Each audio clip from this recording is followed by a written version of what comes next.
আসলে ছেলে মেয়ে কেউ সেফ না। আমি তো এখন বলতে পারি যে আমিও আসলে সেফ না একজন নারী হিসাবে। আমরা বিভিন্ন ক্রাউডেড প্লেসে যাই, অনেক জায়গায় যাই। যেমন রিসেন্টলি আপনারা দেখেছেন আমি এমন একটা প্লেসে গ্র্যান্ড ওপেনিংয়ে গেছি একটু ঢাকা থেকে বাহিরে, মানে প্রায় 20,000 মানুষের সমাগম ছিল।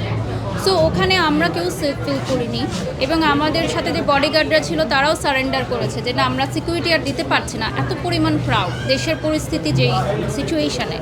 সো ওখানে কিন্তু আমরা বলতে পারি যে আমি আজকে এই পজিশন হোল্ড করার পরও বা আমার সাথে যারা তারকারা ছিলেন তারাও কিন্তু নিজেদেরকে সেফ বলতে পারেন না। সেখানে একজন সাধারণ মানুষ যে এত প্রিভিলেজ না, আমাদের মতো বডিগার্ড, পুলিশ প্রোটেকশন বা এগুলো নিয়েও চলতে পারে না, তাদের আসলে নিরাপত্তাটা আমরা চাই। এবং যেহেতু আমরা নতুন বাংলাদেশ গড়েছি, সো নতুন বাংলাদেশে আমি চাই যে প্রত্যেকটা নারী, প্রত্যেকটা শিশু, সে পুরুষ হোক নারী হোক, সবাই নির্বিশেষে আমরা যাতে নিরাপত্তাহীনতায় না ভুগি, এটা ডেফিনেটলি